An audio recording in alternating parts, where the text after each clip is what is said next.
I just picked up this 2015 Yamaha FJ-09. I'm excited about it. It's a cool bike. It's got a power outlet on it, just a regular 12-volt power outlet, but I'd really like to add a couple additional USB plugs. Of course, you can put an adapter in there and all that, but there's actually a spot for a second plug, so I'm going to go ahead, tear this thing down, add the second plug. It should be really easy, and it's going to be great to have a couple of USB plugs as well as the regular 12-volt outlet. So if we get in close here, you can see on the left side, there's our power outlet. So we got that there, but then over on the right side, we've got that filler plug right there, and we've got a whole second location. So I'm gonna pull the front end of this thing apart and we'll see what we can do. This has a larger windscreen on it. That shouldn't really change how this comes off, but just as a note, it's got a larger aftermarket windscreen. This one just has Phillips screws. So we're gonna zip these 4 screws out.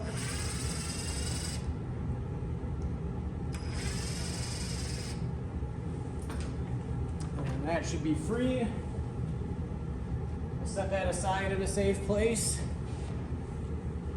Then we're gonna grab, looks like a 5mm Allen socket.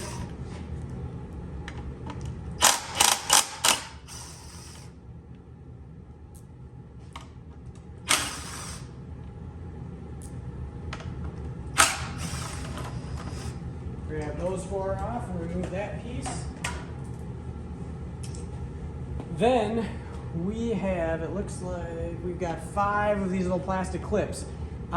These are commonly misunderstood.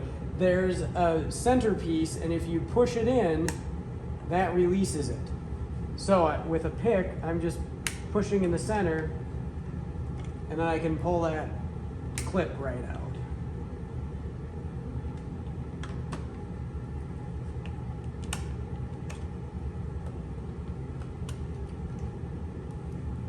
So, if you look close at it here, you press that in and then it releases it. So to reinstall them, we're gonna pop them out like that, and then we can put it in its home and then pop that center flush again. But that's how you release them. So we got one more back here. And then, I believe we'll be able to remove this. Okay, now we've got some good access. So this looks like it's gonna be pretty easy.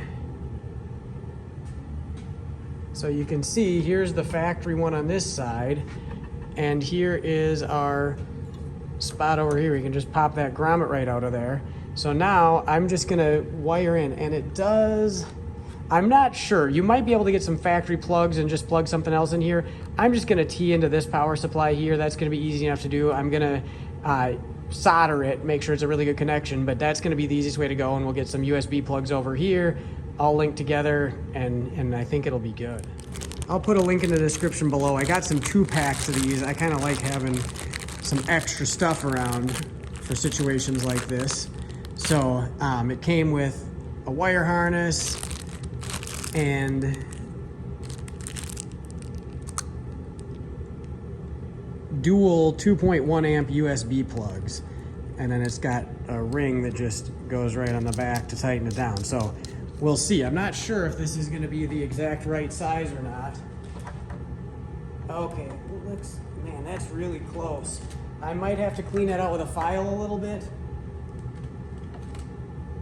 Does look like I'm gonna have to clean it with a file. I could almost force it through, but then I think I'll probably screw up the plastic threads on this, and then the nut won't want to go on. So cleaning up with a file a little bit should get it where it needs to be. And then, okay, so what I've done here is I've just pulled this connector out. It's still plugged in, but I've pulled it out far enough that I can just stick a multimeter lead in there.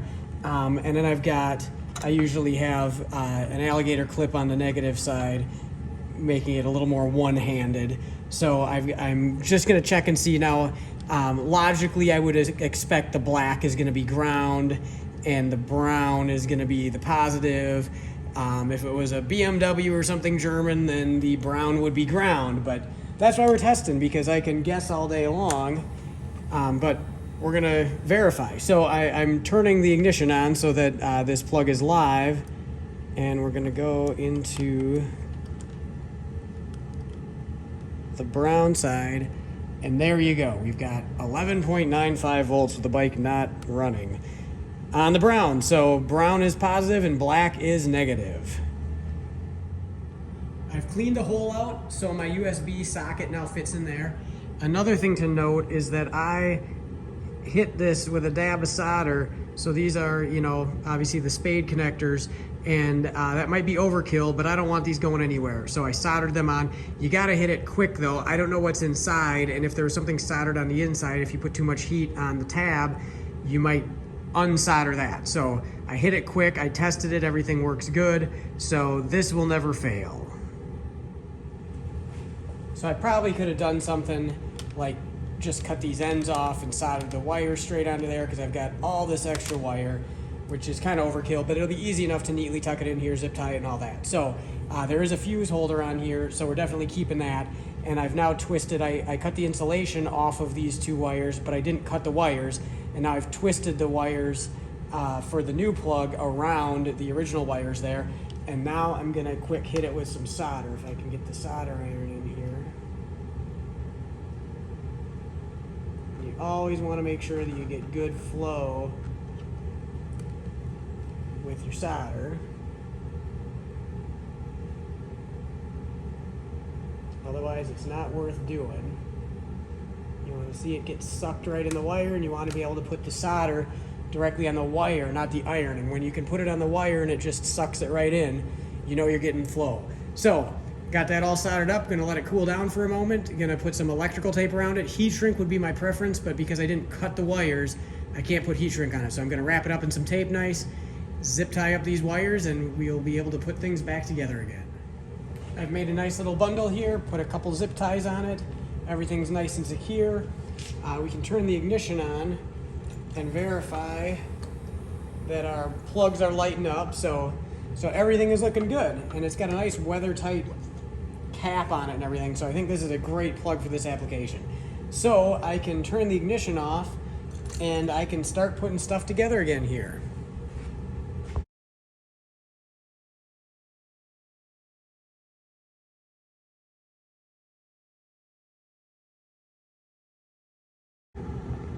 All right, and I think we're good to go with it now.